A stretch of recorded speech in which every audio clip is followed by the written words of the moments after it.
In this video, we will build an improved machine learning model for loan default prediction problem, and this is based on random forest classifier.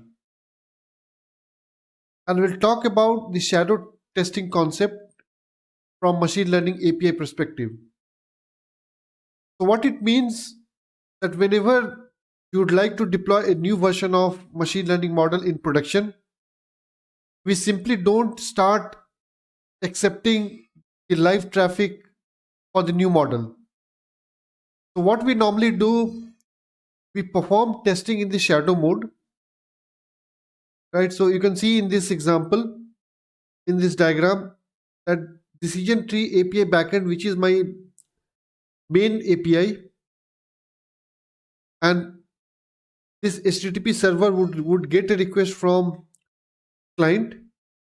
It will pass it to my decision tree API backend, and it will send a response back to customer. So that's the flow for live traffic. But what happens in the background whenever we will deploy the random forest API backend in shadow mode, the 50% of the traffic would be routed to this improved versions, and whatever operations you would like to perform as a part of your API, you can perform those operations. You can check the performance of your model against the live traffic, because that will give the correct picture of the performance improvement which you have made in your improved version. And once you are happy with the performance of your random forest classifier, then probably you can go ahead and deploy that API for live traffic. So that's the actual flow, and we'll see how we can implement random forest API in shadow testing mode. Okay, so here just a decision tree which we had implemented as a part of previous video, and this is a continuation of that video in which I had deployed decision tree model API and had deployed it using Reserve package. And here we are just starting random forest API building, and it would be exactly similar to what we had discussed as a part of previous video where we had deployed decision tree ML API. The only changes we have made for random forest is about the model artifacts. And as you can see in the machine learning serving bucket, we have different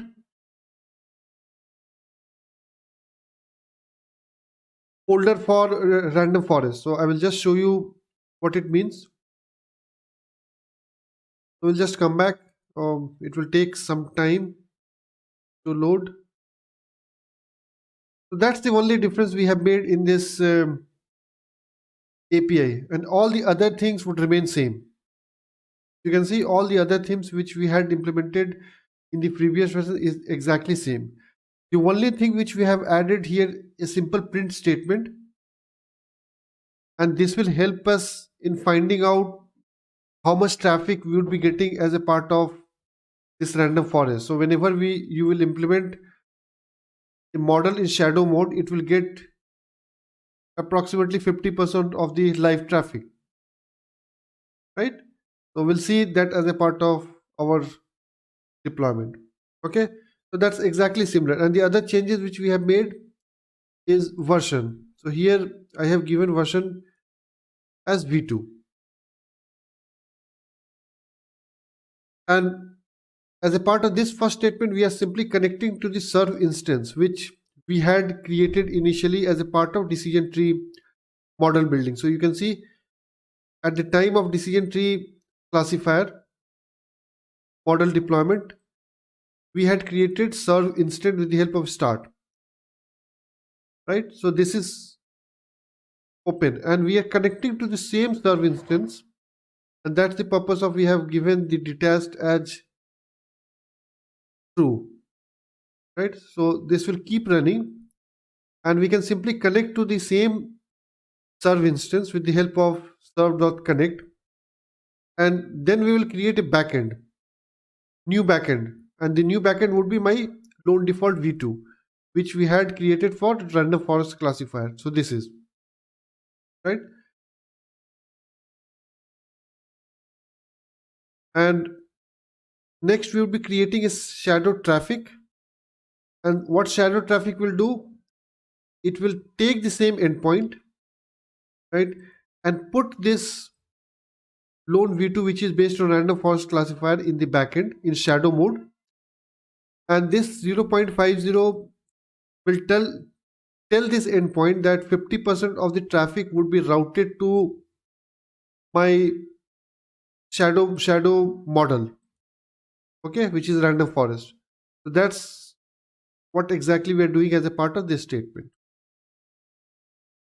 Okay, and next we can perform our testing. So just rerun everything from scratch and then we'll see it in practice. Okay, now I have rerun this script till this point, okay, because I have paused the video and rerun the script till this point because this step takes some time. Okay, so now it's complete. You can see that we have implemented the random forest API in shadow mode, and now we'll start testing it. So we'll just run this script where we are simply reading the sample.json file, and we are taking all the records from that file and we are passing it to this serve URL where we had implemented the main decision tree model, and in the shadow mode we have implemented random forest, and we'll see in practice how it works. So just run it, and you can see that the version v1, and now you can see that at this point of time it has also hit random forest classifier, and you can see the improvement.